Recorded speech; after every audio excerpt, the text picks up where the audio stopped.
Good morning from Sacred Space at Titania's Realm. This is part 2 of readings of 30th of January 2024. I think I've cleared my iPhone storage situation for now. It's driving me batshit crazy, people.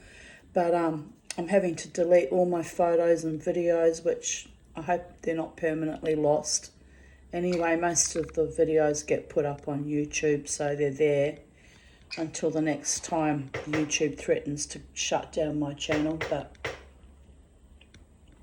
then all my stories will be permanently lost, and so I'm thinking about that and feeling deeply enraged. But look, I've got to work with what I have, and due to my poverty issues, I've got to work with the technology I have. I can't update the new phone for another year and a half, so I've just got to drag myself along, right? Limping and broken and pissed off, but it is what it is.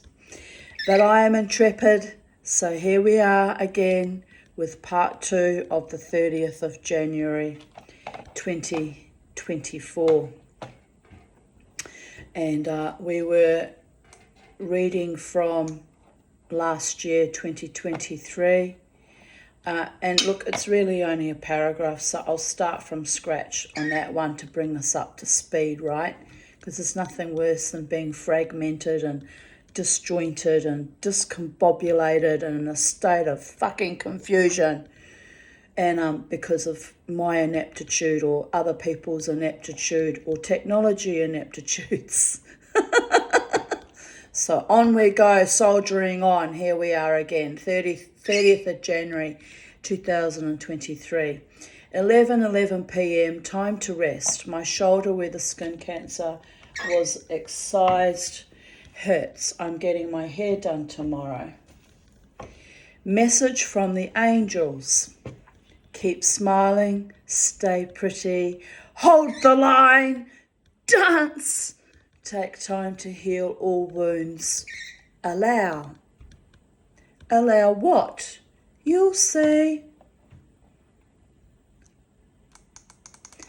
Okay. Defragmenting brain, talking to itself again. Lila Tov, good night, that means. So, this is going backwards in time from that date. 4:11 p.m, back home from the skin doctor.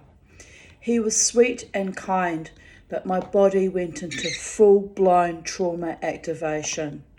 I lay smothered in the pillow, breathing as deeply as I could, trying to quell my nervous system. The anaesthetic worked first time. Yay!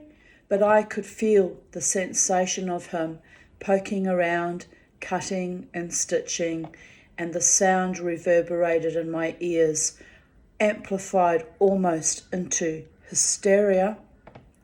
When I got out of his room, I almost bolted out the door, but then I realised I need to book in for Friday, 10th of February, to have the stitches out. Leonie, his receptionist, always acts like she's never seen me before. She asks if my name is Adams in her recalcitrant, passive-aggressive way. I say, no, it's Aaron's. Look, I have an urge to run. The doctor is very good, but I need to get out of here. And do you know what? It's very rare that I even express such vulnerability in front of an admin officer, because I see them as all the modern day equivalent of the SA in Nazi Germany. They seem to all be rather savage and collude with each other. And I'm not paranoid. This happens at nearly every doctor's office you go to now. Medicare office the other day was just as bad. It's like, what the actual fuck has happened to our world? So, I know it's not paranoia because it's the same bad behaviours every time I present there, right? So anyway, the other patients smile compassionately, but she sets me a hard, baleful smirk like a fucking sadist. I'm starting to hate that woman. Seriously. I walk out to my car and sit to gather my mana for a few minutes. The bandage is waterproof, he says, but it has to come off on day 5. I decide to go look at the antique and second-hand shops nearby at Annerley. The Lifeline shop there always sells gothic or bohemian clothes and often has larger sizes too. I was right out of my mind. I should have gone straight home. I really was triggered and not well. But anyway, so I drive around the corner, go into the Lifeline store. I have a good look around and buy a lovely cotton caftan type dress for $15, which, thinking about it, I haven't actually worn much. Should be wearing it now that it's scathing hot. It's what I bought it for. It's a very nice caftan too. I go next door to the antique shop. They had lovely sterling silver spoon sets for sale, but money is tight, so that will have to wait quite a while. I go to Woolies to buy something to eat and a drink of lemonade. I head home. It's scathing hot today. Tomorrow I have my hairdressing appointment. I am alive and I am grateful, but I am also frustrated at my fragile, red-haired, freckled, cancerous skin, my lack of partner and lack of money. All the building blocks of mere survival crumbling at my feet on a daily basis.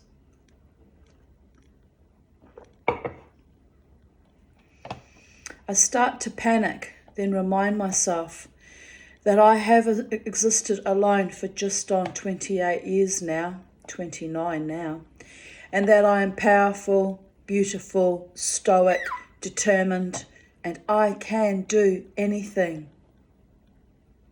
In my fucking dreams. Without money you can't do shit, people. But anyway. Ding! Let it go, let it go. I smile at myself. My own yin and yang spinning into infinity, wrestling with its natural counterpoint and recalibration. I have been doing this for eons, finding my place in infinity. It's a big, big universe, and I fit. I might fit like a cat that squeezes itself, head down, ass up, into a glass bowl or vase. But I fit. If I don't fit, I will throw a fit and make myself fit. Or something like that. And in actual fact, I don't fit into, my Australian society or any society on planet Earth. I am not like the rest of the humanoids. I've outlived my own expectations 1,000,000 times, so I don't fit into your altered world. Although I too have been altered from shedding symptoms and catching COVID in October. That was not an alteration I really, really wanted, but had to happen eventually, since COVID is endemic in our world now. But there are still many, many other ways that I don't fit in with other humans, and it's why I don't have a love partner, and I don't have money, and I don't exist like other people. And it's awful. It's truly awful, but it's not by choice. It's really not. I was othered to the degree that I was robbed of every scrap of my wealth. So, it is what it is, people. The skin cancer is cut out. I have to go back on 10th of January to get the stitches out. I feel an emotional wreck. I hope that's the last of the skin cancers for a while. 30th of January 2021, 11:11 p.m. Good night, angels. Love from all realms flowing through me and to you and back again in vortices of comfort and joy. Be'ezrat Hashem, that means by the will of God. My Bashet, which means the man who's destined to be my life partner and or husband, although I'm not planning on marrying anyone, but, a permanent partner in my life. The one that's a perfect match for me, that resonates with me, that loves me deeply, truly, and, completely, and is devoted to me.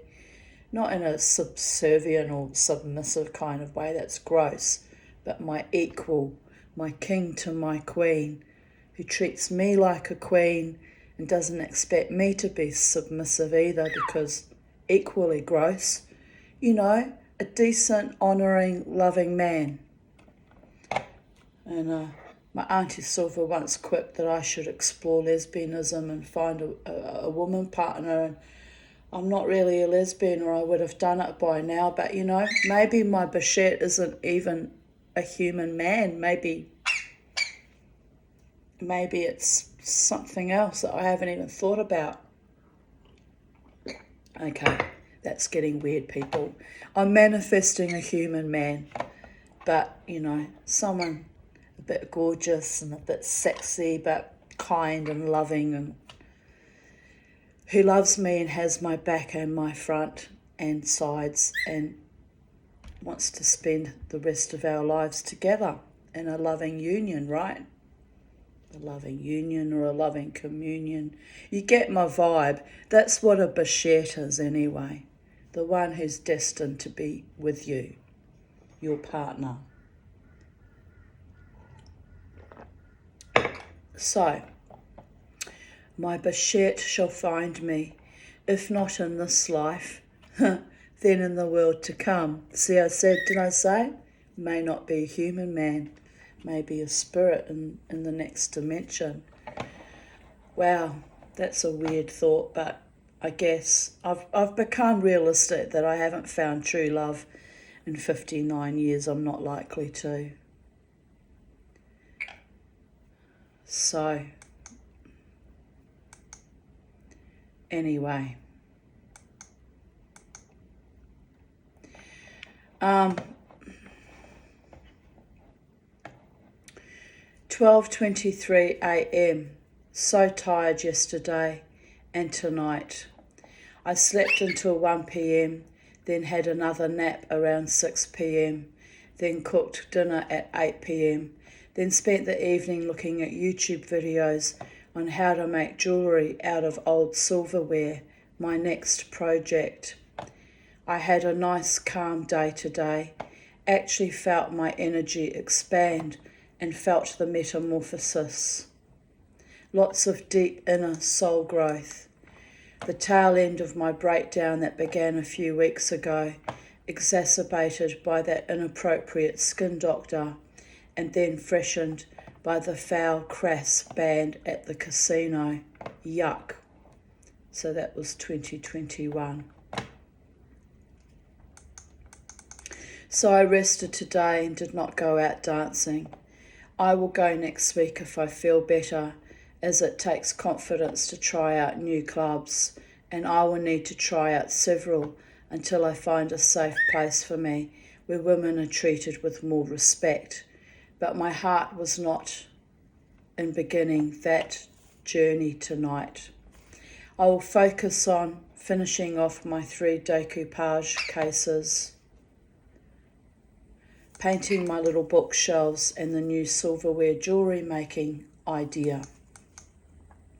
Going out in the nightlife with superficial people, and spending money on drinks and abusive socio-cultural environments is just a big waste of my time. I never found a partner anyway, and certainly no one suitably on my wavelength in the flesh pots of the Brisbane CBD.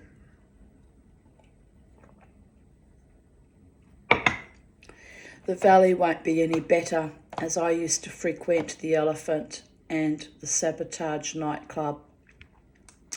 But it was the same desperately seeking crowd of Neanderthals and lonely women you find everywhere.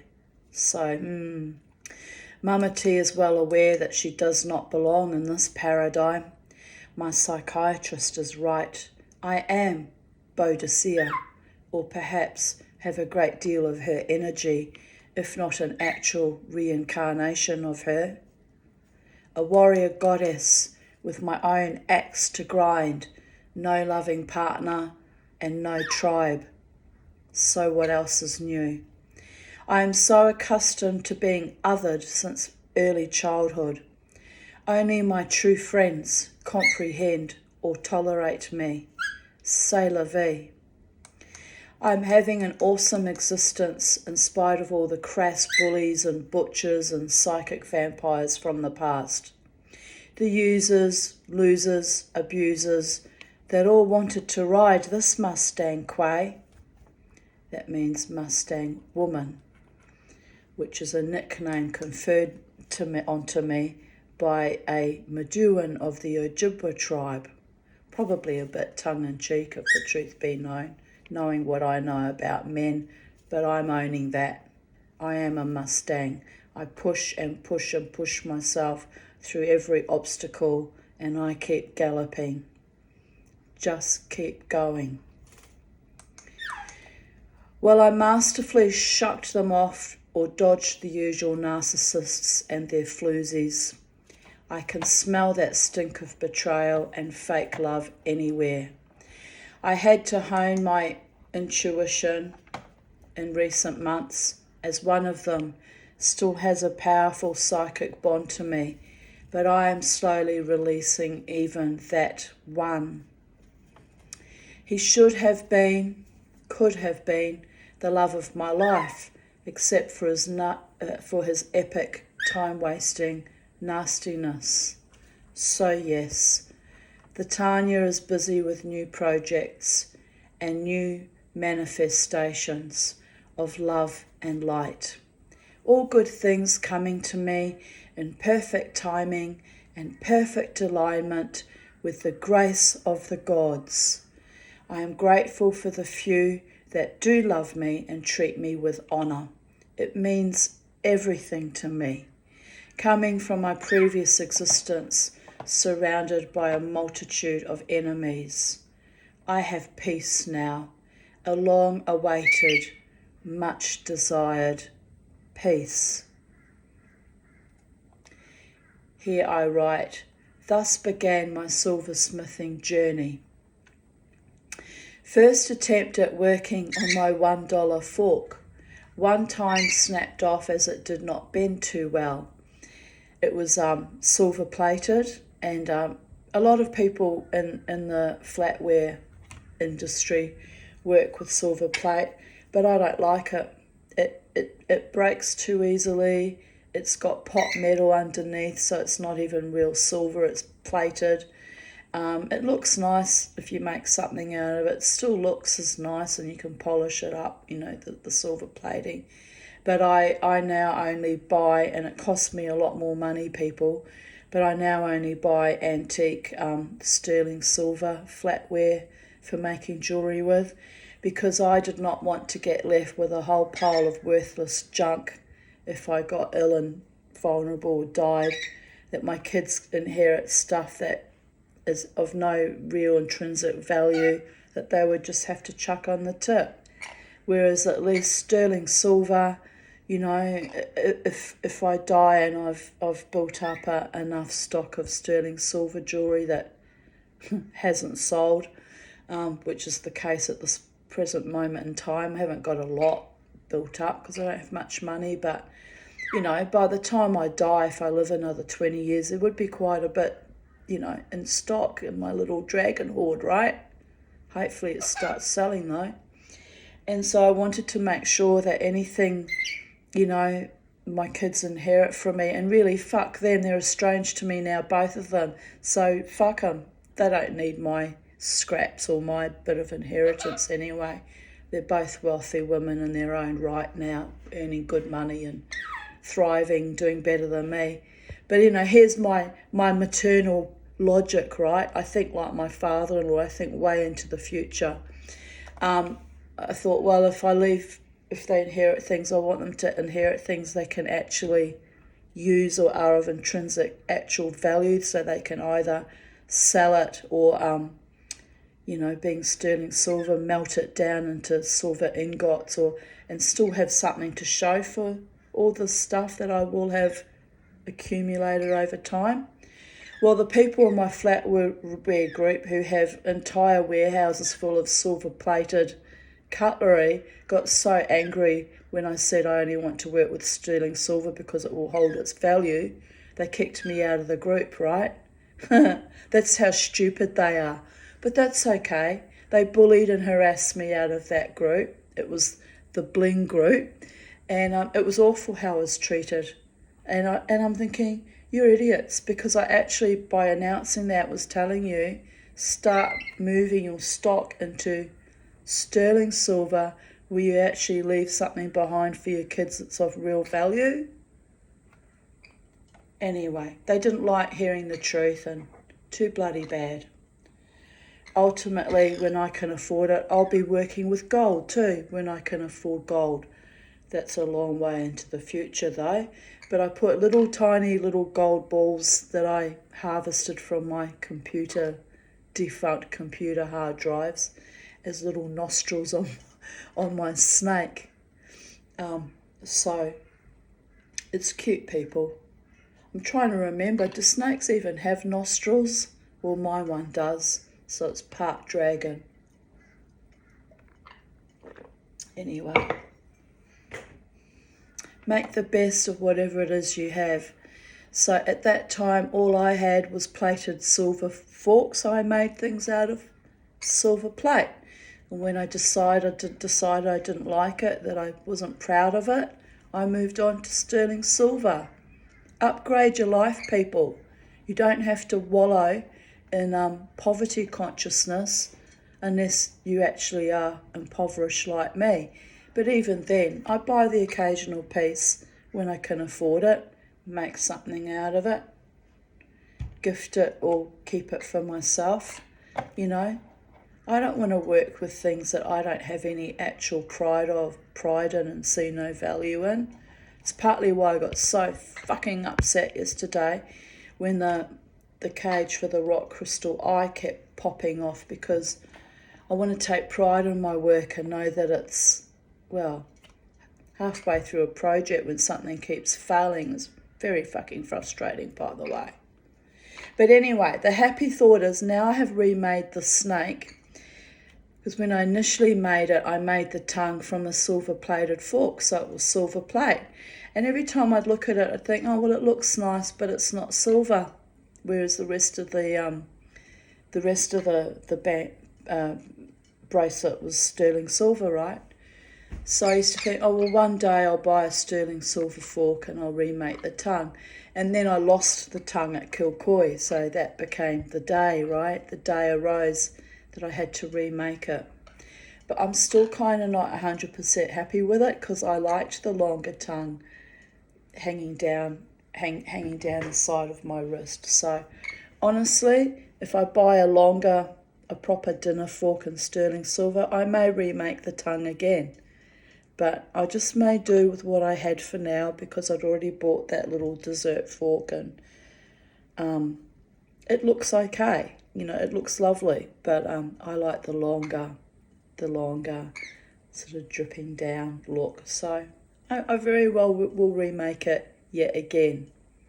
Oh dear goddess, that will mean I'll have to take the rock crystal eyes out, because when you solder it, it will crack the stone. So it'll be another epic job, but it's all good.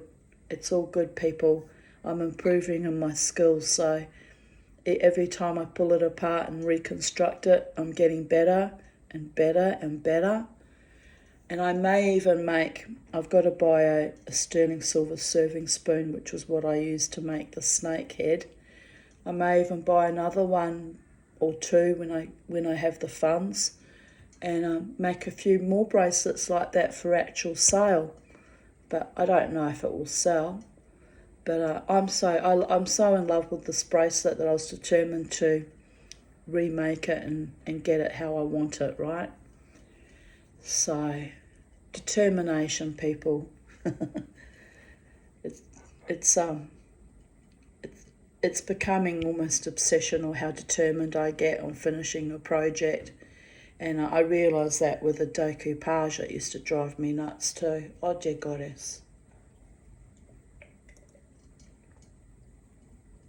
If I was as determined to get and keep a man, I'd be dangerous, people.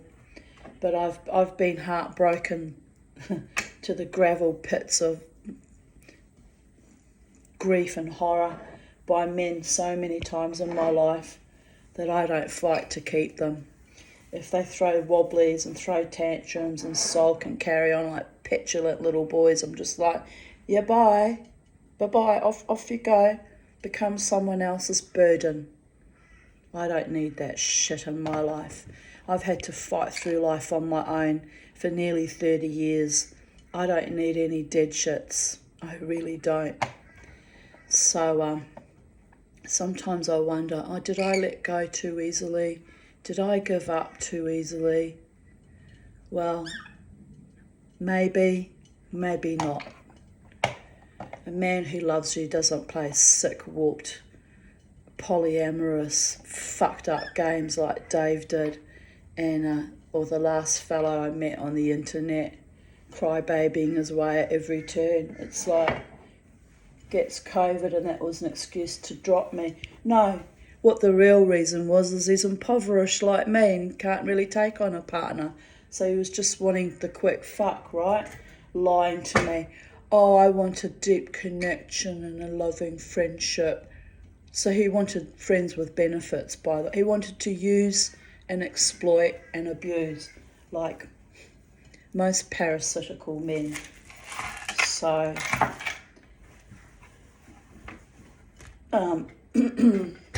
let go, let God, and have a laugh about how stupid I was falling for the lies and the bullshit, because I do live in fairyland and hope for the best. I give people chances and think, this might actually be a nice person. I thought he was a nice person for a while. I wouldn't have talked to him for, a couple of months there we were talking. Anyway, I should have known he was a creep when he came on I added him on Facebook, and next thing he's saying, in front of all my 102 friends, oh, you can get out there and get someone, implying that I'm just this big slut. That was the first red flag that I let go, because I'm like, what? I actually replied, I'm not out getting anyone. I'm just living my best life. And that was my second mistake, justifying myself to some fucking idiot male on the internet. No. They all assume that I'm just this big vacuous slut hole waiting to be filled, and that's their mistake. I'm a powerful woman. I don't need a man. I have never needed a man for anything.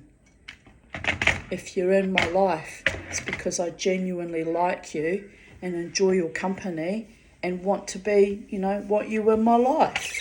Otherwise, why the fuck would I bother? But anyway, life goes on, people. Decided to have a little tantrum about that out of the blue. I don't even know what that's about. Call it exhaustion. I'm still niggling about that because it was kind of weird, the whole thing. Anyway, 30th of January 2021, I'm still continuing 2021. I posted a article, how ecstasy and psilocybin are shaking up psychiatry. And my psych won't let me trial it. He thinks it'll send me more crazy, and I'm like annoyed because it might actually fucking heal my mind. But anyway, I'm not going to go and start a drug career to heal my mind, people. I've healed my mind on my own terms too. Apart from the 15 years of psych meds that completely fucked me up. But anyway, you get that. Still waiting for the legal cannabis oil, which I have really needed as my trauma and therefore anxiety is highly activated. Coping completely without any assistance of the medical kind, except during my psychiatrist talking therapy, is fucking hard. I have been psych med free for 4.5 years. So it's almost 8 years now, 7.5 years. It'll be 8 years in June. So I can keep doing this, but it would have been nice to have the buffer of CBD oil. I suspect that was yet another scam orchestrated by the government. I should have just gotten it illegally, but I wanted to make sure I had the right support as I rewired my brain. Fuck it all. Listen, literally, fuck it all. Oh, anyway, life goes on, people. I've managed. And now I have no mouse and it's all disappeared on me. Right. It's literally, what is it doing now? This computer is so crazy. I swear to God it's got a djinn inside it. Or a gene or whatever you call it. A genie. Go away, Avast. You're interfering in my life. I'm not happy with you. You're a pain in my ass. It's 3 times. Oh, here we are. We're back in the room. Complain about the genie and suddenly it all works again. It's a coincidence, people. Tell me it's a coincidence. 9:44 a.m. Awake after 7 hours solid sleep. Mentally clear, but sore rib cage and aching lungs. Legs weak, having difficulty walking. But I feel rested at least. I slept so much yesterday. All the struggles about not getting the lawn mowed, still no response from 2 contractors, has taken its toll. Well, it's been raining a lot and it was so hot the other day. I actually said there's no way he can mow today, it will kill him. Not that he had, arranged to mow that day anyway. And now the grass is already knee-high. And he did such a shitty job last time that he really did a shitty job for the first time ever because of the heat. That the grass went, within 3 days it was back up again. So there is that.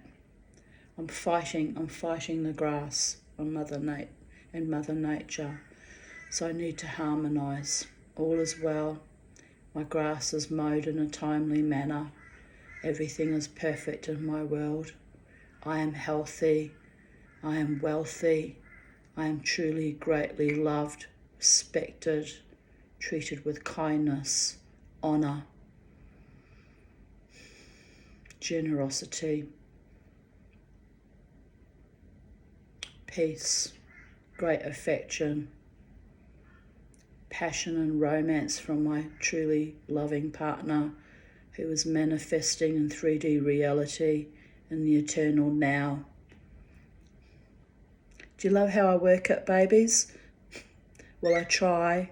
At least I try.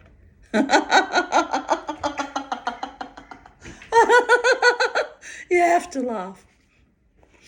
I need to release all attachment to the subjective, but the cost will spiral if the grass is left growing. It really is bastardry. I will fill out the forms for the NIL scheme, but in the meantime I will have to find a reliable person to show up and do the lawns. Angela, not my sister, another Angela, wrote, "Why don't you buy a lawnmower?" Me, no money. Her, "Can you take an advance from Centrelink? It would be worth it in the long run." Me, "I already use that for my car." Her, "I have a question about mosaics. I'd like to surround a mirror or coat a pot for the garden, so it need not be perfect. Can I use broken mugs, bowls, or does it need to be flat?" I reply, I just smash up old china, which I have plenty of from my old dinner set and my mother's stuff. You can buy a Lortain tumbler, costs $200 if you want smooth edges. Actually, you can buy cheaper ones, but oh well, she'll work that bit out. I can't afford such fripperies, so my edges are all sharp, but the grout should cover it anyway. My first attempt at anything big was that coffee table. I am still learning myself. Had no teacher. YouTube videos are great for tutorials. Thank you, YouTube, for the tutorials on things. It's one thing you are a valuable resource for. I am looking at ones for crafting silver cutlery last night, as I got those spoons and forks for $1 each in the op shop, so decided it was worth exploring. No money, but always trying to find something creative to do, which ultimately costs money anyway. Life is about cost these days. Angela, I won't say her surname. We're not friends anymore, so it doesn't matter. That's true.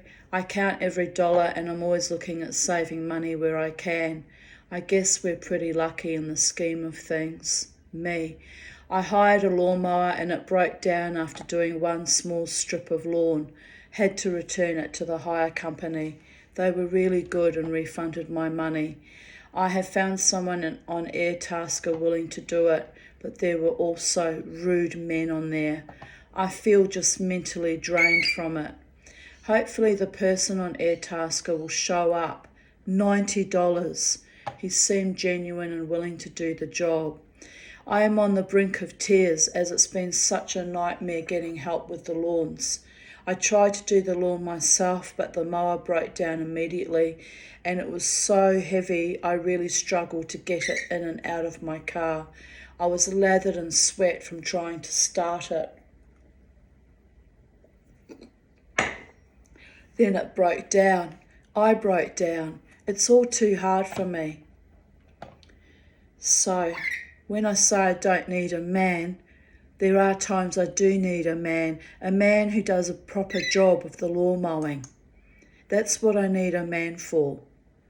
But I don't need a man to sit on my couch or lie in my bed and fuck me over on a daily basis like I had in my marriage and with the love affairs that came a long time after that dissolved.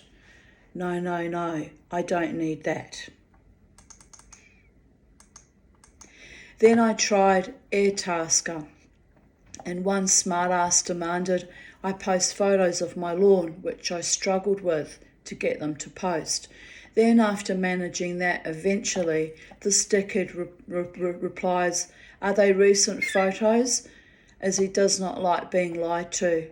I replied, "Are you a time waster?" I was pissing blood by this time.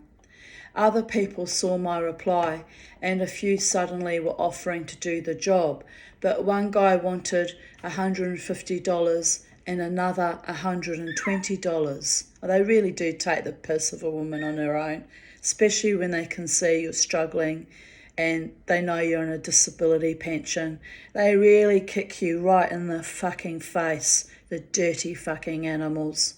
This is when I become a man-hater, people. Situations like this, when I could see them all piling on and literally othering and bullying me, when I was trying to hire someone, pay my way to mow my fucking lawn, which, by the way, is driving me crazy again. But that's not through any fault of my current lawnmower man, who is actually a decent, lovely man and doesn't actually try and sexually degrade me every time he comes to mow the lawns. Thank God that they send me a decent, decent man from the Muslim community. So, although they did send me one lawnmower man for a quote, and he was so sleazy and creepy, I called him Habibi in the end. Habibi means my darling, and I was being sarcastic. And so he put in a quote for $240. I said to my caseworker, I put in that really high quote Quote, did he? She said, yes. I said, that's because I didn't want him to fuck me, so he thinks he's punishing me. We laughed so much, her and I. We laughed and laughed and laughed because it happened to be true. But anyway, the man that has been mowing my lawns on and off most of the time, every now and then he wants to quit because this is a massive big lawn here, is a lovely man. So thank you, Abdu, not that he watches my videos, but thank you to one decent man on this planet that does the job, you know. But I don't know what happened last time. I think it was just too hot. We're all melting. We're all decompensating and melting in the summer heat. And you know what? I understand that. Look at me struggling here back in 2021 to get my lawn mowed on my own terms, by my own efforts. Jesus. I said I could not afford more than $80, as that is what the last lawnmower man charged. So someone agreed to that, but there is a booking fee with Airtasker, so all up $90.40. Pardon me. I had a piece of leftover chicken because I had chicken and chips last night. It was delicious. I was so exhausted after working on that bracelet for hours and not feeling well that I went and got takeaway. And so all morning I've got indigestion from it. So it's not pleasant. I'm starting to feel a bit lightheaded and dizzy too. So I think I'll be gentle with myself today and just have a rest for the rest of the day today. I don't even think I'll work on that bracelet. I need a break. Anyway, so that is what I am up for fortnightly until I can find a way to buy my own mower or ride-on. I really do need a ride-on mower here. They cost $6,000, so it's not going to happen. This lawn is killing me, literally. End of Tanya Berserker rant. I love my garden and have worked hard for it. Must go out and breathe. I had a regular mower for about 4 years, mower man for about 4 years, but he went all creepy with the most disgusting sexual offers, so I sacked him. Then no idea what happened with the last two contractors, except my lawn is too big for a push mower, which I did tell the first one, but he insisted on bringing a self-propelled one. Then he could not be bothered to communicate or turn up. Same with last contractor, who came highly recommended on the local neighbourhood Facebook group, but charged $80, then also has not communicated. He wanted to charge even more money. So between the arrant, filthy licentiousness of my previous long-term mower man and the epic greed, I am not coping. I am considering selling my car to buy a ride-on mower with that. The car hardly gets used, as costs a lot in rego and maintenance and insurance. My back is to the wall. But as my little neighbourhood boy friend, meaning he's a friend, not a boyfriend, don't get me wrong, people, he's only a little boy. But how I worded it was trying to explain that he's a neighbourhood boy and a friend who visited, and I should not have to clarify that either, by the way, but I just realised the way that was worded sounded a bit weird. Who visited me the other day said, there is a solution to every problem. 12 years old, wise one.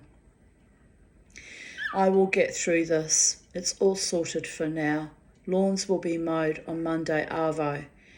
I am just breathless from the constant epic struggle for basic living. Here I am again. Charlie, why are you looking that? You're being weird. You're being weird, Charlie. 30th of January 2020. Okay, so, all right, I'll just, before I read that, I'll explain the spiritual thing about buying that fork. I'm not sure if I've explained it in other videos. I can't remember. Probably skirting around the drain of dementia and Alzheimer's on this new drug. So there is that. But anyway, I'll explain the spiritual story behind what started my silversmithing journey in 2021. So I'll take you into my bedroom and I'll show you the little cabinet I bought, right?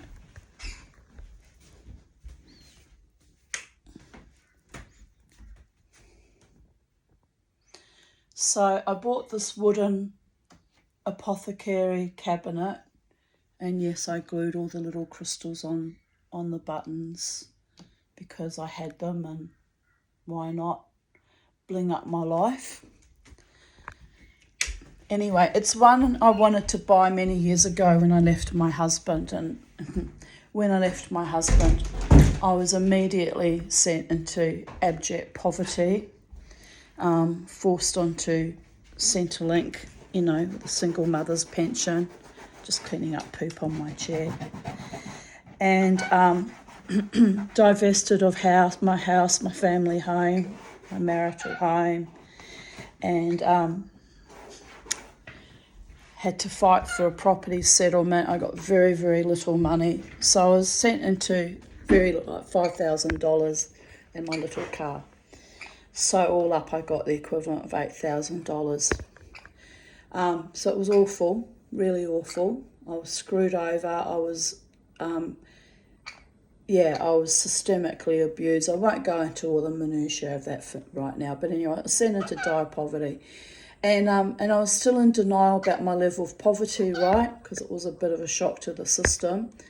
So I would go around I can't remember the name of the shops that used to sell those beautiful cabinets, but I would go around them. I think, I'd love to buy that. And they were expensive even back in the day. They were quite expensive, right? So I couldn't afford it. So literally I waited 30 years to acquire certain pieces of furniture that I had actually manifested after my marriage breakup in 1st of January 1995. So things do come to me, but sometimes I have to wait 20 or 30 years, right? Which is a bit weird. But anyway, 2021, I saw that little cabinet come up on Marketplace, and they only were charging $40 for it. And I thought, well, it does have a big crack across the top of it, which you don't see because I have all my little, jewelry boxes and things on top of it anyway. And anyway, $40 was still a bargain, even though it was a bit cracked. So I thought, I'm going to buy that. So I went and it was at West End, went to pick it up. So I drove to West End to buy this little apothecary cabinet, and I was so excited and happy about it. And I would still remember, this is how the day played out, people. So I got there, and 30th of January, it was and it was actually a sunny day that day, not like today, hot day. And the young lass was, all hippie and alternative, and she took one look at me and could see we were twin spirits, and she was very sweet to me, and sold me the cabinet. And then as I was walking out of her yard, she told me, she said, we're moving house, and that's why we're downsizing. And she was moving into her partner's father's home, and I'm just looking at her thinking, that's not going to go good, but didn't say anything. Because not my monkey, not my circus, and I didn't know the young lady, but I did worry about her, because I know how bad it went moving into my mother's home with her back in 1996, right? But anyway, I thought, well, not everyone's got shitty family members, is going to have terrible experiences like I had. So I kind of hold things back sometimes, because I have to remember not everyone has my level of othering and misfortune. So there is that. But anyway, she was such a lovely young woman, so friendly and affable and delightful. And as I'm walking out of the property, they had the most beautiful grapevines growing along the fence line. And, I'm a gardener and I love edible landscapes. I put in my own edible landscape, although my fucking grapes won't set fruit. I'm yelling at it because every now and then I threaten to kill it. It's thriving, but it won't set fruit. Anyway. But these grapes they were big, black, kind of like wine grapes. Oh, they were fabulous. And so the young lass said to me, oh, yes, the owner of this property. I said, they have to be either Greek or Italian, the way they've got everything set out. She said, yes, they are. They're Greek. How did you know that? I said, oh, I know a Mediterranean garden when I see one. And I said, look, it's a bit cheeky of me, but those grapes look delicious. May I take some? She said, oh, sure, love. Have as many as you want. In fact, come back and harvest the rest another day. She said, we're not going to eat them. Well, I should have done that, but I don't like to be greedy, So I took a massive big handful of grapes.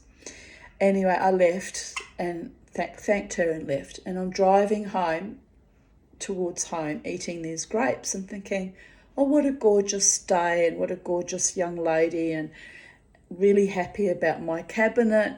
And I'm putting out all this joyful energy out into the multiverses, and I'm saying, oh, thank you for this lovely day, and I'm so grateful. And these grapes are just like manna from heaven. They're just so delicious and sweet and plump, and you just have these moments in life where you're just filled with such joy and peace and gratitude and love. You're just fucking in love with everything. And so you're almost to the point of feeling a bit high, quite frankly. Well, not that I was high, don't get me wrong, but high on life, right? The natural highs that are the best kind, my darlings. Manifest them when you can, because they're the only kind of highs we should really be experiencing from our own DMT created in our own brain. The joy and the mana and the delight and little things and great things, right? So I'm driving from West End, and I get to the intersection, the Coorparoo Junction intersection, right? Which seems to be also a spiritual kind of crossroad, because I saw Dave there one night driving to the casino. I was like, okay, that's weird, but spiritual things seem to happen when I'm driving through that particular crossroad. And so I thought, stuck at the lights, and I'm, concentrating on the road, but still feeling joy and delight and nibbling on my grapes. And the lights turn green, so I turn right to go down Cavendish Road. And I think it's Cavendish Road up that end. Anyway, it runs the whole length towards my home. So anyway, so I turn right into the intersection, and not very far on the road on the left is a massive big second-hand shop. And so I'm driving, and literally a voice, which I don't normally hear spirits talking to me, because I blocked it out many, many years ago when I was doing psychic development at the Brisbane Spiritualist Church. I got so scared when I started hearing a voice that I was losing my mind, having auditory hallucinations, that I blocked it out, right? So, but in this moment in time in 2021, driving through that crossroads, I hear a voice almost yelling at me, which was very frightening, people. Can you imagine? Out of the blue, from nowhere. And this voice yells, "Turn left now and go to that shop." And I'm like, still driving in a sort of bit of shock. And I went, what? I barely had time to turn left, right? The approach to the shop had come up so suddenly. And so I'm thinking about ignoring the voice. And whoever that entity was yelled again, "Turn left now." I thought, well, fuck, I'm not going to argue with this entity. I don't know who or what it is, but it's seriously talking to me, right? I'm not imagining it because it's repeated itself. So this is hilarious, people, but, it was very frightening in a way. So I literally indicate left and pull left very, without barely much warning to the other cars, which was they would have been pissed off with me actually. But anyway, there was room to navigate, thankfully. No accidents were caused, but still, it was a bit of a sudden movement on my part. Under orders from some incorporeal being that I don't know who the hell was communicating with me. I still don't. So anyway, I turn left and I swing into the street, and then I swing into the car park of that particular, it's the Link, I think it's called Link. It's a big op shop, but it's for aid for the blind, right? So I pull in, and their car park's very small and very hard to navigate, so I struggle to park my car. And as I'm parking my car, I'm like saying to myself, what the fuck? Now I'm hearing voices and I'm obeying, direct orders, and I don't take orders from most living human beings, so why the fuck would I take orders from an incorporeal being that I don't even know who it is and I can't see it, right? I'm like, oh, this is getting fucking crazy now. So I park the car and I sit there and I kind of have a little panic attack, and I'm saying to myself, why am I sent here? I've just bought this lovely little cabinet and I'm happy with it and I'm grateful and I'm satisfied. And so the voice didn't come as a voice this time, but it was more as a calming thought form, said, just go and look around the shop because there's something there waiting for you. So I kind of said, well, what? I don't have a lot more money to spend and I don't need anything else. I've got what I've wanted, something I've wanted for many, many years. No, they said, go and look. So I get out of the car, I'm pale in the face and I'm visibly shaking a bit, thinking, this is getting too weird even for me, people. So I walk into the shop and I walked along the left-hand side of the shop and they had lots of beautiful china, antique china. I'm looking at all of that. I need china like a hole in the head because, I've actually sold some of it, and through the COVID, years I sold some of it off because I don't need all the stuff. I was sitting on too much stuff that I don't even use, and I needed actual money. I sold things very cheaply, so cheaply that people were so insulting. Instead of being grateful, going, you're getting a valuable item, they'd still try and knock me down. So I got pissed off with that too. In the end, I said, try and buy that in an op shop for that price. I said, good luck, because I know from going to the op shops what they're charging, like wounded bulls now. So anyway, I'm looking at all the china thinking, gee, that's expensive. Oh, I sold my things for less than that. Thinking, oh, well, I've been a bit of a mug, haven't I? But anyway, I was moving the energy on, spreading the joy far and wide, so no regrets, right? And so I'm thinking like this to myself inside my own mind, looking around, and I noticed the staff were watching me. And I'm like, I hadn't been in that shop before, and I'm like, why are they watching me? I think probably because I paused and I sort of was nodding to myself. They probably thought I was mad. They could see I was like kind of talking to myself and concentrating. And so I'm like, well, why am I here? Why am I even here? I was saying to the entity, the spirit, Keep looking, they said. You'll know. So I said, this is so strange that whoever it was still with me, kind of communicating with me. I was like, okay, this is just too weird. Anyway, I took my time, spent a long time looking at everything. I picked up that little fork that was only $1. And I thought, oh, well, it's $1, no big deal. And I took it to the front of the counter. And this is when it got really fucking weird, people. So there was a woman, sort of my size, chubby looking woman, blonde. We looked actually a bit similar, to be honest. So she's looking at me and she said, "Oh, how are you going, love?" I said, "Oh, I'm going good." And she says, "Are you looking for anything in particular?" I said, "Actually, I've been sent here and I don't even know what I'm looking for. I'm here on direct orders." It was so weird for me to say that. She said, "Oh, by who?" I said, "This is going to sound weird." I said, "But my angels." She turned to this very handsome looking man that was working there too, and she said, "Her angels." And he just turned and looked at me like it was the most normal conversation they'd ever had in the world and nodded. And that's when I started freaking out. That A, I had said that and blurted that out, and B, that they welcomed it and acknowledged it with great tolerance and didn't look at me like I was looped the fucking loop, right? So I kind of frowned then and smiled, and they smiled. She says, "Well, if you look down at the counter here," she said, "I've got these wonderful 9 carat gold antique cufflinks."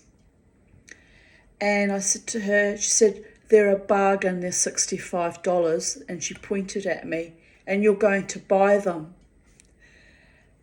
And I smiled and I said, "Oh, am I?" I said, "Look, to be honest, I've just been out to West End and bought this beautiful little cabinet on Marketplace, which I'm thrilled about.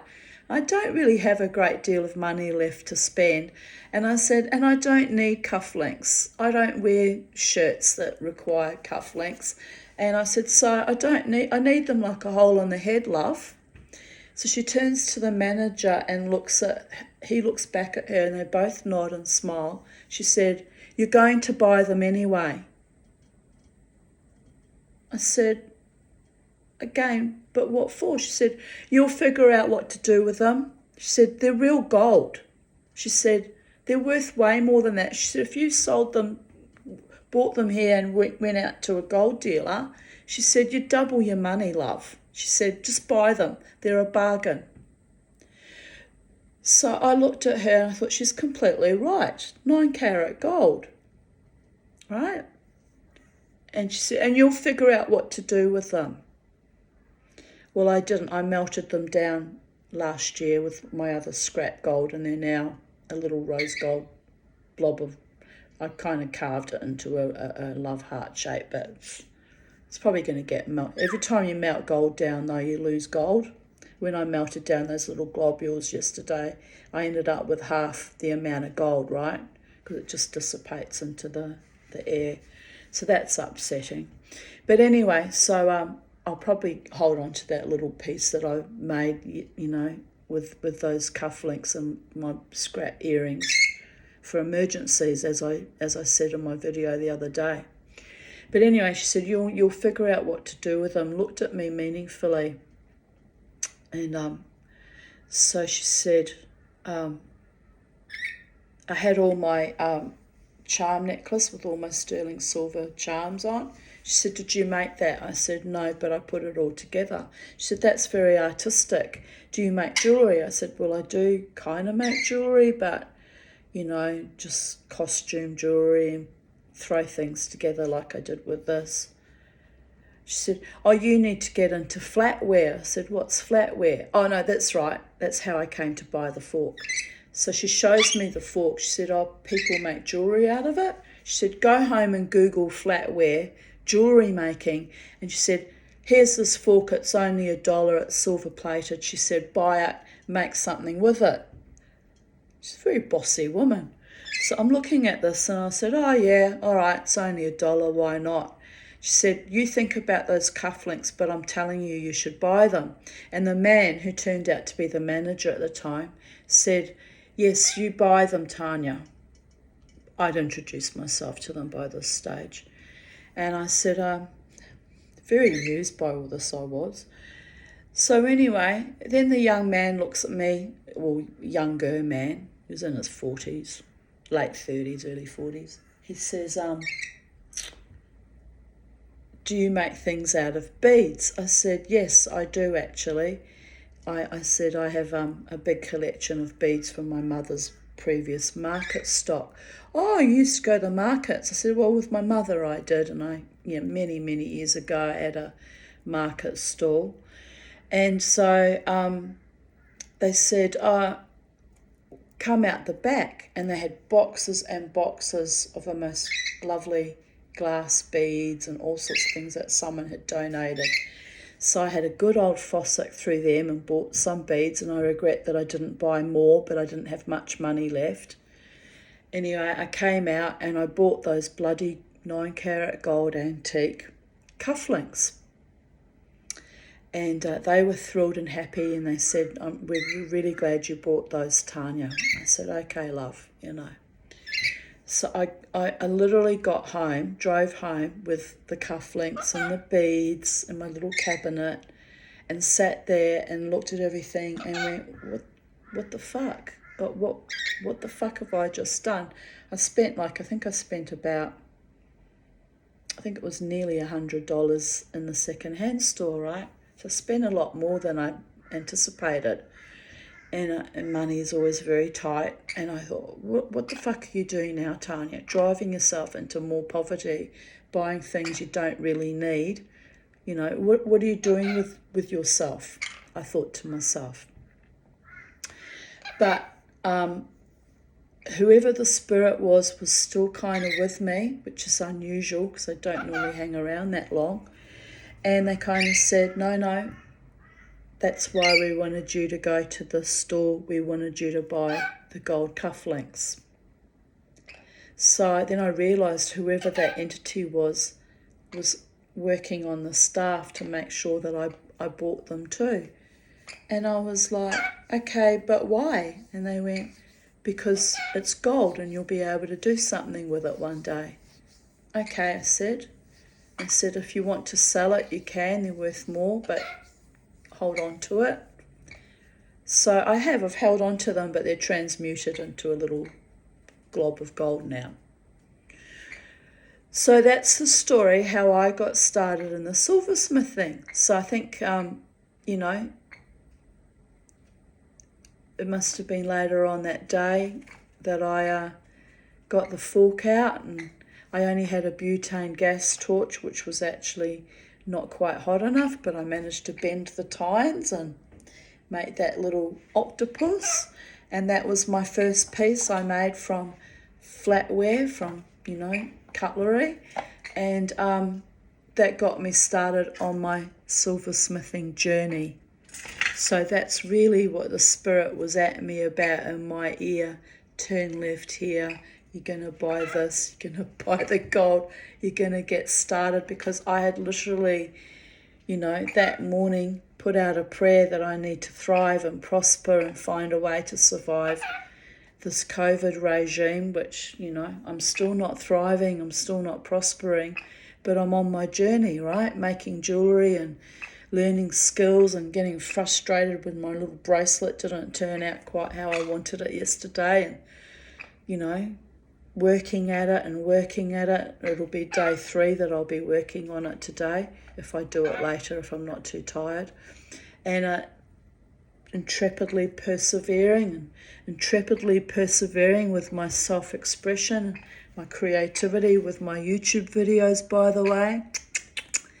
And intrepidly persevering with trying to heal my mind, body and spirit and my bladder. And to my beautiful doctor, who I can see someone has advocated and fought for me again, because I've got an appointment in March for the urology department that is only, 6 weeks away, which was supposed to, I was told, take 12 months.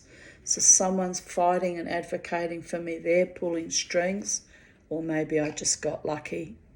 Or maybe it's my angels. Who knows how it all pulls together. And I know I'll get lucky with my true love partnership too in the not too distant future, because the healing is taking place and the finding my way to earn some kind of living or build some kind of career is slowly rolling forwards. And, I'm opening up in my heart chakra to more and more love of the good, juicy, kind, honouring variety. And I'm letting go of hateful, ugly people, even though every now and then I comes up on my memories, and I have my little rants about it because I'm only human. But I'm blossoming in all my potentiates, and I'm seeing a real future ahead of me if the gods allow me more time on planet Earth. So, yes. Anyway, that's the story of the silversmithing journey and how that got started. And it was literally an angel or entity of some kind yelling in my ear, turn left now, you're going to that shop. So, delightful, but confronting at the time. Anyway, I continue with our readings. 30th of January, 2020. Wow. Looking back on my memories, pardon me, this day in 2014 was a very potent day. It was a black moon too. I'm glad all that is over. Dad died on the 3rd of March 2017, so I finally got the closure. 3 years later, I'm still healing from all the past associations, both familial and former friendships. But I have come a long, long way. All I need now is my health to improve, perhaps to find an authentic life partner, and my own measure of success. Yes. Then I think my older age will be truly wonderful. Literally paraphrasing what I just said to you a moment before. It is all just so amazing and humbling and mind-blowing. 2014 was a watershed year. What will 2020 be like? What will 2024 be like? Well, it has already been a month of benevolent, loving support, so that was a huge miracle manifestation, and perhaps the gift of the aircon will gift me the ability to achieve more in the summer heat. I am thinking I should move my studio to my front living room here so I can actually work on things in the comfort of air conditioning. It's really too hot in that back bedroom working on jewellery in the schwitzing fucking heat. Like, I really struggled yesterday. But I'm going to buy an industrial size fan that blows out more cool air, and that might make things more, more congenial. But I need money for that, so there is that. But it's happening now. I can manifest. I'm a powerful, beautiful, loving person, and I am worthy of all the good things. Thank you to my benefactor yet again. I'm not asking her for a fan though. She's already gifted me that beautiful aircon, and she's gifted me many things over the years, so I don't ask for anything anymore. Enough is enough. And so I'm just saying, I'm putting it out there. The gods will allow me to prosper when the gods allow me to prosper, and it happens in their own sweet timing, not mine. I'm just tweaking things a little bit by putting it out there, things that I need, right? So I need a new mattress for my bed. I need 2 industrial fans for each bedroom. What else do I need? It's really all I kind of need at the moment.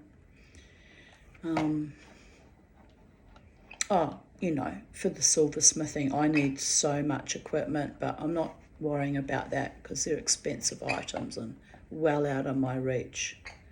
But anyway, every day in every way, I am creating and I am building my own wealth creation. Not really, but I'm trying. Oh, you have to laugh. I'm writing this at 3:16 a.m. as I woke up feeling hot and had to get up for a drink and splash cold water on my body. And I'm not going to sleep in the lounge with the aircon just yet, saving it for the hottest part of the day. So yeah, I've slept out here for 3 nights now, so it's been too hot even for me. Time to put myself back to sleep. Laila Tov, Boker Tov, good night and good morning. 30th of January 2019. I have had another lovely day in spite of the excessive heat which has killed 3 goldfish. I had a good day yesterday also.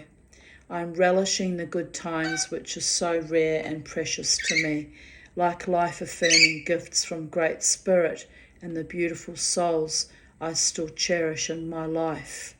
Sometimes I face happiness with trepidation and fail to trust it, as it often is so short-lived and is a hiatus between other calamities. But right now, in this moment, lying in my hammock with the evening cicada chorus, the sky darkening, and a laughter echoing from a flock of kookaburras, clouds on the horizon tantalizing me with the vague promise of more rain on the way, my dog resting underneath me. Love you, Beauregard. I am sublimely content with this moment. Sublime, perfection, restoration of my psyche after a veritable hammering for the past 5 months. Spirit knows it's coming. Bliss, true love, wisdom, peace. I will pull it out of my top hat and stomp my hobbit feet into the ground and hurl and twirl my jangled, star-spangled meridians and laugh at myself, at the bullshitters that were trying to game me, at the love of a divine, creative, infinite multiverse that more often than not has my back. Triumph over adversity, happiness after a long drought and an even longer grief, miracles pushing through the abject horror and lighting up my life like a kaleidoscopic skyrocket of dreams. Every day, in every way, better, not bitter. Home from a productive psychotherapy session, I feel validated, loved and protected. Feeling protected, especially vis-a-vis my boundaries, and having a safe space is really edifying and comforting. Horridly hot day. I have to go in to debrief an hour early as my doctor has an urgent meeting. Lucky I was already dressed and plutzing about the house in sweaty anticipation, thinking I had 2 hours, but now only 45 minutes. My intuition had me anxiously ready earlier than usual before I received the text about the appointment change. I was actually thinking of what I should do for the next few hours and was pacing the house like a wild animal. But Mama T and her intuition were already receiving information on the change to my schedule, and I was picking up on the anxiety, I suppose, of both my doctor and secretary waiting for me to receive and reply to the text. Sometimes I hate being so tuned into other people. It makes me feel trapped or controlled and often requires I chew my own arm off to feel free. But I take my therapy very seriously. So I will make the appointment and then revel in a carefree afternoon.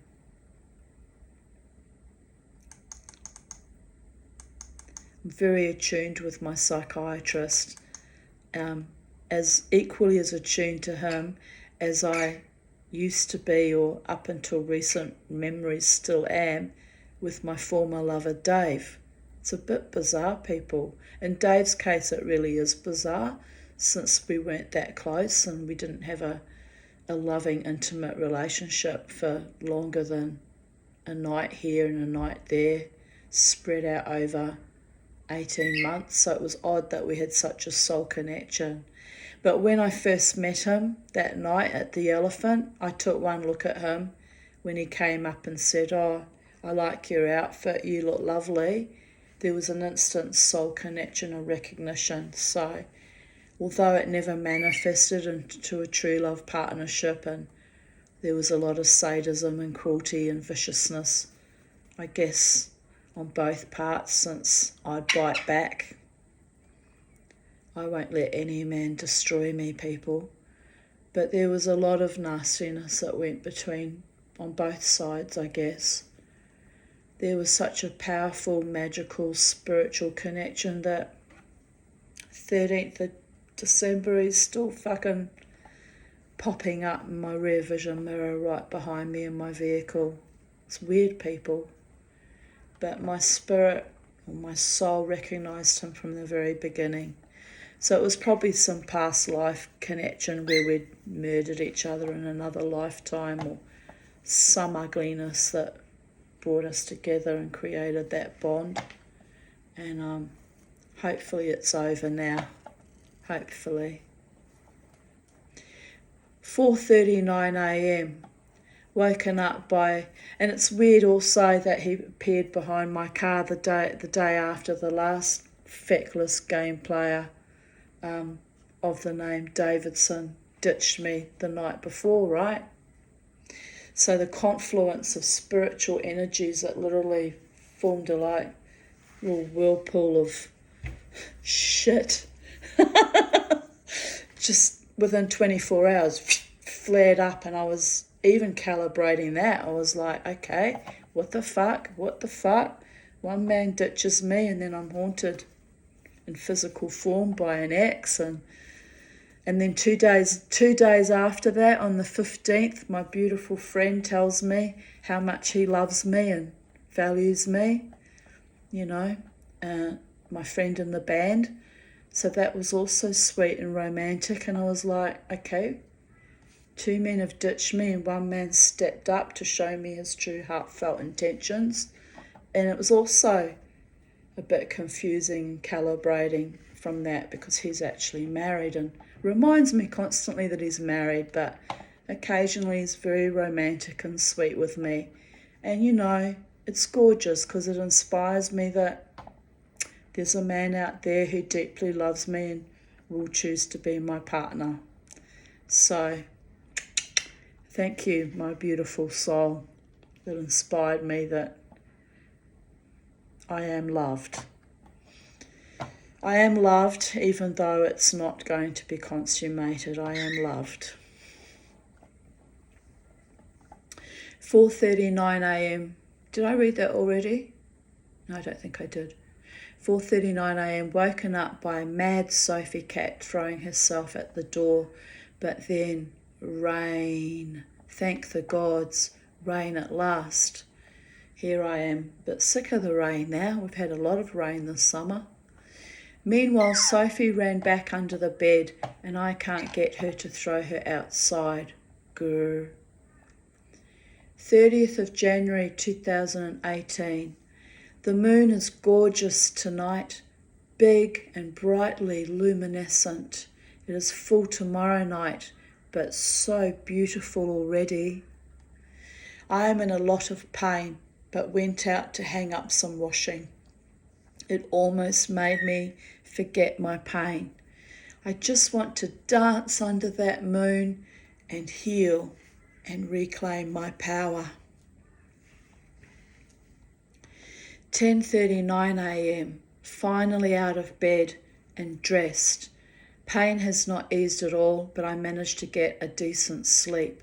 Hopefully with more sleep, the jaggling, tormenting nerve pain might go away. I feel grateful and lucky that I went dancing for the past 6 years, now 13 years. I knew instinctively it was my window of opportunity to grab at life joyously and triumphantly before my body gave out on me. I have had a lovely summer going to the beach also. In a week or two, I shall look forward to resuming my summary pastimes, future tense, presently, smiley face. This is just one of my many lurid, unwelcome bouts of bad health. I have been doing this for nigh 53 years. Try almost 59 years. I've got this. Well, I haven't really got it, but I carry on regardless. Thanks to my beautiful soulkin who came to my rescue and buoyed me up. Love you greatly. Kiss, kiss, kiss, kiss. Today is a windy but pleasantly warm day, so I will enjoy it as much as I can. Charlie is squawking outside, so I better get a cup of tea and join him for a while.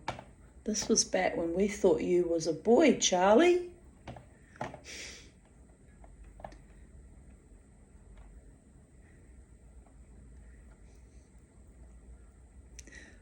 She's sitting on the windowsill, preening in the window. And I just had this funny thought that it's almost like she's one of those ladies of the night in the Amsterdam windows for sale, right? Trust me to get a sorted thought like that. But it's just the way she's preening and looking all sort of sweet and sublime. Well, she's stopped preening now. What you doing, Charlie? Are you looking in the garden? We should be in the garden, shouldn't we? But it's been raining and yucky. Maybe we'll go in the garden later, Charlie, so you can be a real bird and have fresh air in your feathers. Mama T could do with fresh air in her feathers too. Maybe when it cools down later.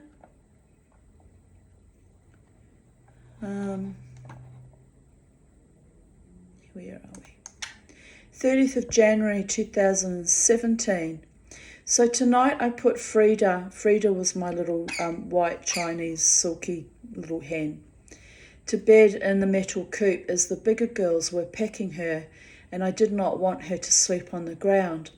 So I locked her in the metal coop, and Jared and I were bemused to see her go up and down the ramp, avoiding going in her nest. She rarely perches. So I thought it a bit odd that it was because she is unaccustomed to being alone in a coop. So tonight we were sitting outside and chatting, and we hear a loud bang. I go over to the coop and shine my iPhone light inside. Not a torch, but good enough to make out a pointy-eared silhouette. Harvey, I thought, but Harvey and Bobo were fast behind me trying to get inside the coop. Their excitement tipped me off. A possum. It must have slept in the metal coop during the day and got up at night to eat the chick grain, only to realise it now had a flatmate and couldn't get out. Jared went out to take photos. Hilarious. 30th of January 2016. I need a drink, people. I had a lovely Thursday and Friday night. Karen came over on Thursday. She spoilt me rotten with pizza, chocolate mud cake, Doritos and salsa, and some Jack Daniels. We watched Slumdog Millionaire on Netflix, then retired for the night. Then we met up at the casino last night and danced. Sally, Karen and Antonio each bought me a drink.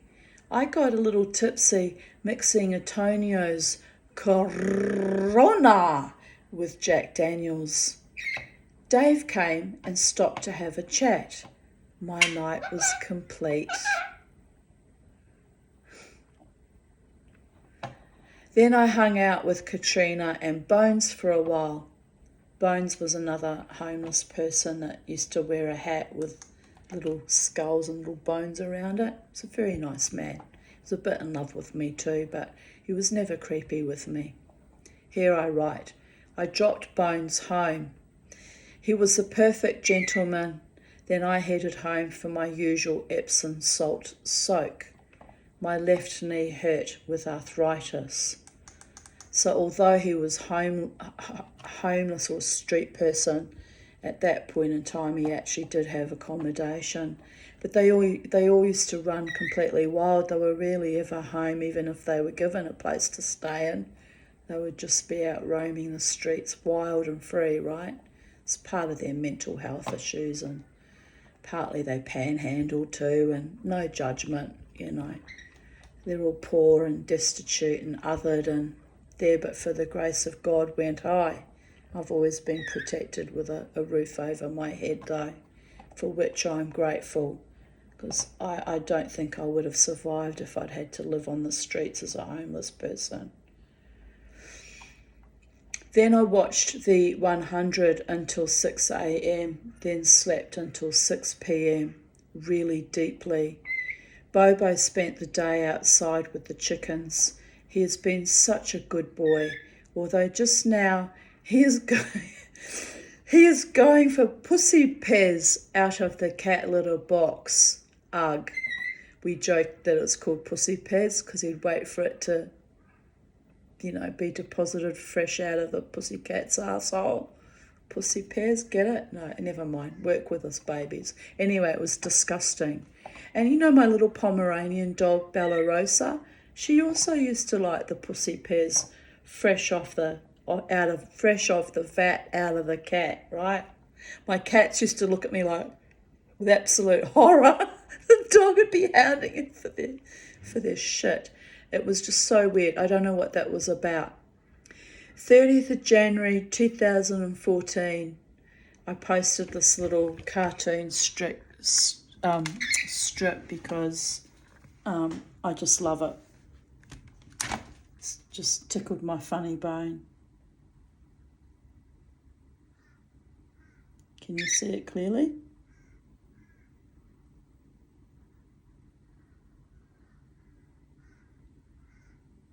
Anyway, it's got a bear, a big brown bear, grizzly bear, with a sign saying free hugs, and in his mind he's saying come on, and it's some guy hiking through the forest, right? I just found that hilarious. Yes. Come and hug me, because I'm going to feast on you in a moment. Jared, the king of Google, has found my father, still alive. This was in 2014. In an advert for house sitting in Warwick. Too bloody close for comfort. I was under the impression he was dead by now. Well. You could knock me down with a feather. Proof that only the good die young. He is living in an Irish pub, and my favourite haunt is an Irish pub. Weird. It's our bit of Irish ancestry fueling our madness, I guess. Well, the Irish jig is up. I'll keep dancing, and my progenitor can stay where he is, not far enough away from me. Contact would be dangerous for me. Blown away that my father, who was 86 on March 6th, is still alive somewhere and most likely itinerant. Longevity in this family of madmen and women is kind of freaky, means I'm in it for the long haul too. I had another uncle, my father's half-brother, that also went itinerant, moved to Perth from New Zealand and died an itinerant man as well. So there's a history in the family line of us going a bit bonkers as we age and ending up itinerant, which is partly why I'm always very super kind and, spend time with my homeless friends, because there but for the gods go I. And if I get any more madder or weirder in older age, that could be my fate too. I'm very conscious of it. I crave stability and always like to have a nice home to live in and a roof over my head, and crave a loving partner so I have more stability and love and companionship. But the reality is my destiny could easily flick the other way and I could end up homeless, destitute on the streets, raving mad one day. Could happen. It's happened to two men in my family line, my own father and his uncle. So, and my own grandfather used to roam around too a lot. He wasn't itinerant. He had a lovely home, but he was constantly roaming up and down New Zealand gold prospecting. So he was also living wild and free and kind of an itinerant lifestyle. So yes, so there is that. Although my grandfather did find gold and did prosper by it, by the way, unlike his schmuck granddaughter, who gets gold virtually offered to her on a plate for $65 in an antique shop. So maybe it was my grandfather whispering in my ear going, turn left here and get yourself some gold, baby girl, because it's time you prospered. Maybe, I don't know who that spirit was, but boy, did they yell out loud, turn left now. You have to laugh. Note to self. This is still in 2014 of even date. Note to self. Don't be a douche. Don't succumb to peer group pressure. Be the lone wolf woman. Function better that way. Get and maintain a self-fulfilling life based on my own stability. Laugh in the face of horror, but not too much. Try not to worry about what people think of me. Manage ego strength. Because I am awesome, and those who don't seem to appreciate me are not worth my time or effort. And those who do get me are also awesome. So, family. Continue to live my life with integrity, honour, strength, and a sense of humour. Love. But if not requited, sigh. Love anyway. My cat, my garden, myself, and my friends. And when Charlie came along in 2017, my birdie as well. Remain open to possibilities that good things might yet manifest in my life as far as relationships go. Attempt to live long and prosper. Avoid Klingons and other entities who wish me harm. I will be continuously avoiding those types. I'm having another hot flush. So this is probably all related to the new drug I'm on, people. Feeling quite icky.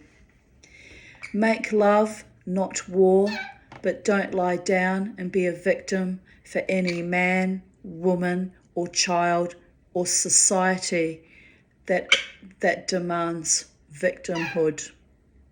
Prescient, back in 2014, by the way. Very fucking prescient. Freedom to the people so that I too may be free.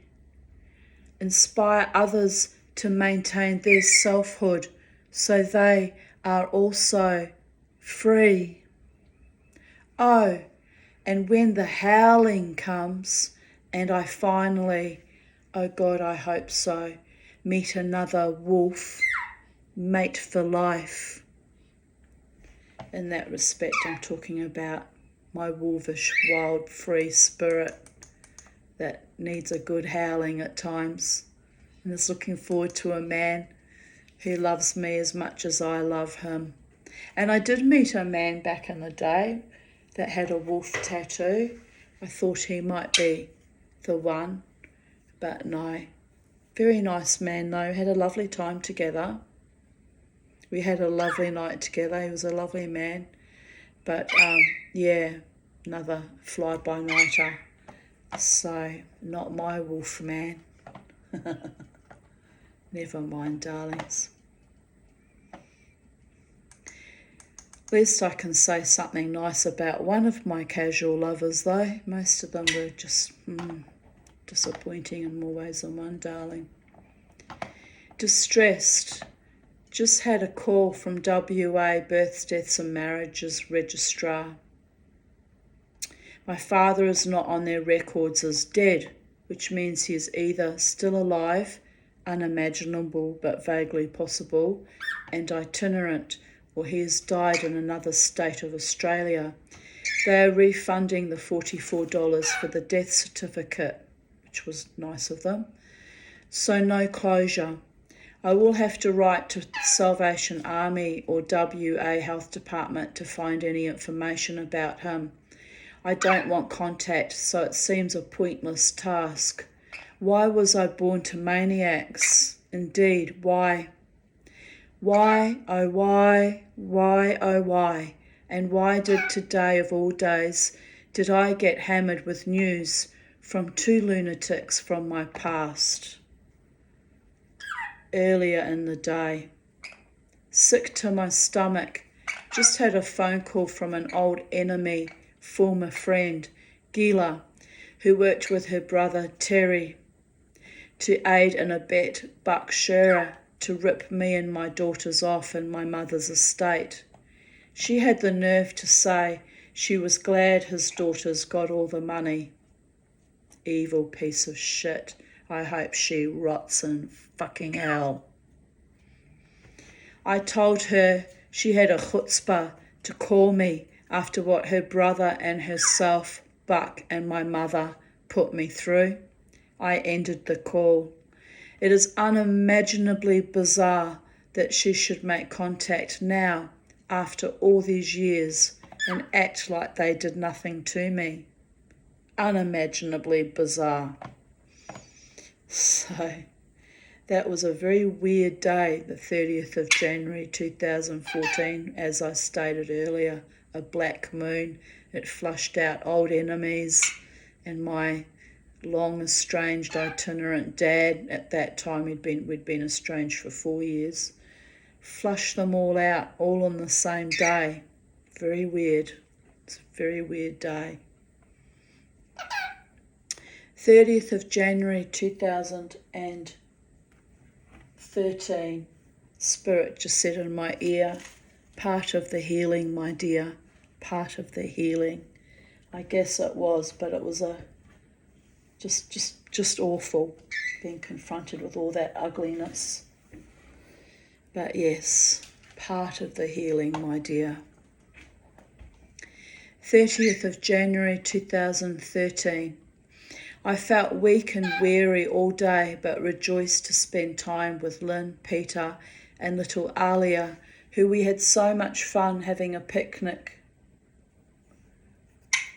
with, which became a pirate's treasure hunt, and later she was a dolphin chasing the shark, Grandpa, and Auntie Tanya, who was a beached whale. My choice. Oh, you have to laugh how even I am. Yeah, I know I'm a big woman, and I get that. I have a sense of humour about it. I'm large by choice, people.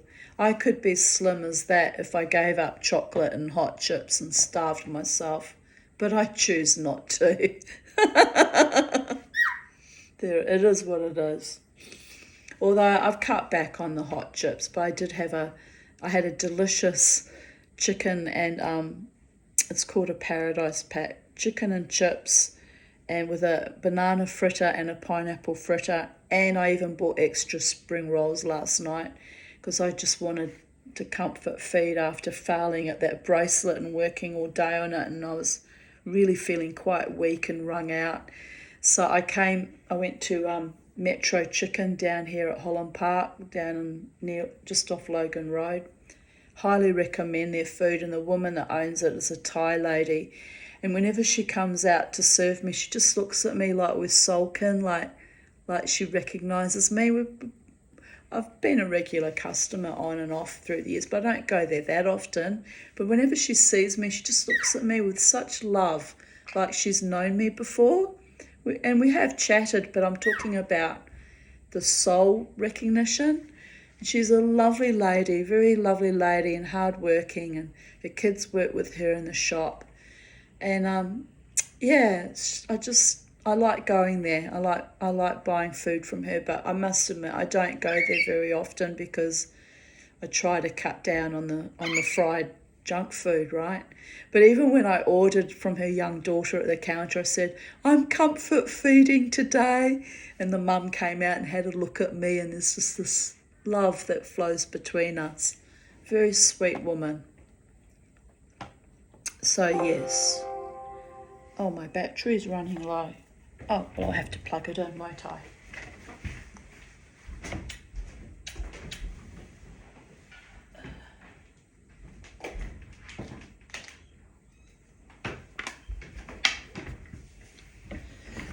Probably should plug in my iPhone. I don't know what the state of the battery is on that, but it's probably running low too. So anyway, yes, Mama T, Auntie Tanya, the beach whale.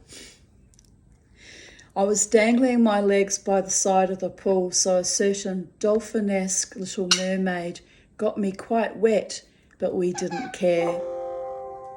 Oh, come on, I've plugged in, you stupid machine.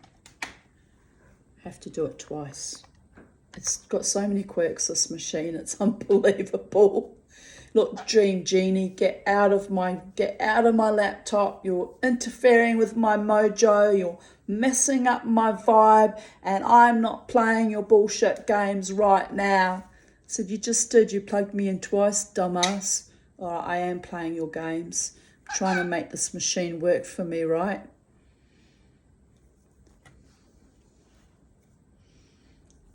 Lynn made spaghetti bolognese, which was delicious. A nice afternoon. When I got home, I still felt weary, so decided to burn all the evil Buck Scherrer photos, and I also burnt all the branches that fell down in the high winds we had over the weekend. I am releasing the remains of the negative energy left over from Buck the schmuck. I hope that Hashem wreaks vengeance upon him and his progeny to the same measure they dished out to me and my inner circle, and my progeny, by the way. I pray I get to see this in this lifetime. So far, they have prospered hugely by their evil, twisted, salacious lies. So I have to wait and let the pendulum swing back in my favour for a brighter, prosperous and loving and happy future. I also had to let go of the rage, a lot of the rage that was blocking me, by the way. But at the end of the day, it's sickening what they got away with. Absolutely perverted and sickening. So there is that. Time will tell, but I'm finally free of the bullshit past, and that, my friends, is huge progress indeed.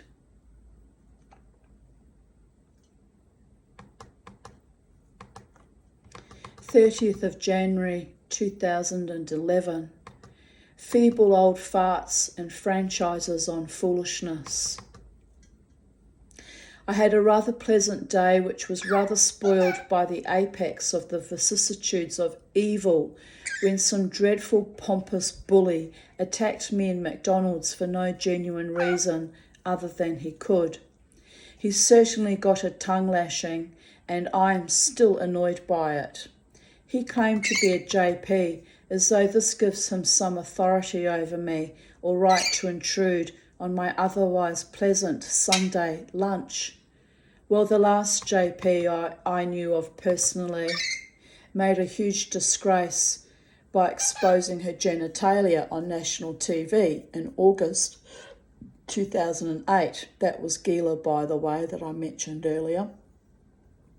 So I don't see why anyone having those credentials should instill much fear or respect in me. Yes, my darling. On Wednesday, I was also menaced by a random man and his bombastic, ill-trained French poodles, standard French poodles, and his boorish ineptitude to control them, which meant I was bitten. I think the universe is sending me a clear message to stand up and protect and defend myself. What's the matter, Charlie? As no one can do a better job of that than I. That, or avoid all Frenchy, foolish, foppish men who think they can frighten me into female submission. Fuck off, fruitcakes. Memory, 30th of January 2011. Plus ça change, plus c'est la même chose. That means the more things change, the more they stay the same. I.e., feckless, evil, perverted, cunts, smiley face. And on that salubrious, defiant, rebellious, intoxifying,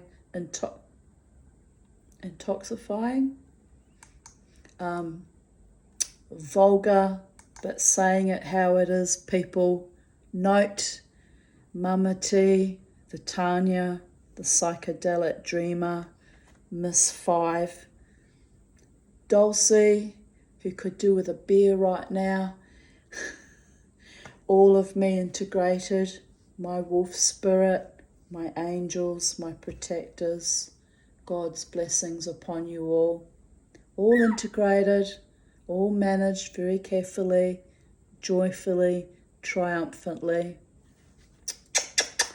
All of us send you much love from Titania's realm, the fairy realm, and from sacred space, my home and garden here, blessed and protected by the gods. And we send you love and peace, shalom, salam.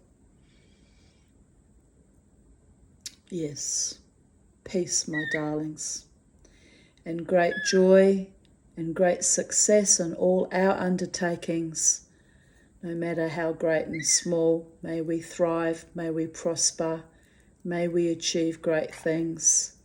May we all be surrounded in honour, integrity, and life force, and the truest, deepest, most devoted honouring. Love partnerships. One. I'm still waiting for my one and only, my darling that's out there. May we be surrounded by our true friends and our truly loving family members, the few that are left in my life. And may we be surrounded by our tribe and our community who vibe with us and have our back and our front and are proud and happy to have us as a valued member of, that community, my dance space, or my home environment, my neighbourhood, and all that I come into contact with. May they treat me with kindness and with honour and with decency and integrity, and with deep reverence and respect for my body autonomy and my self-determination and my spirit. It's been a long, hard fight, people, and I am weakened and weary from it all. It's been a long, hard fight.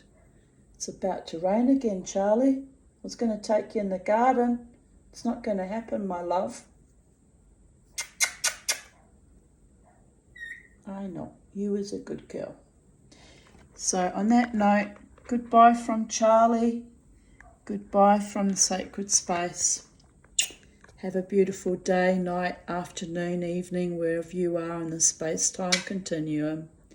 And as I like to remind us all and myself on a daily basis, never, ever let the bastards grind you, me, us down. Love you all. Bye for now.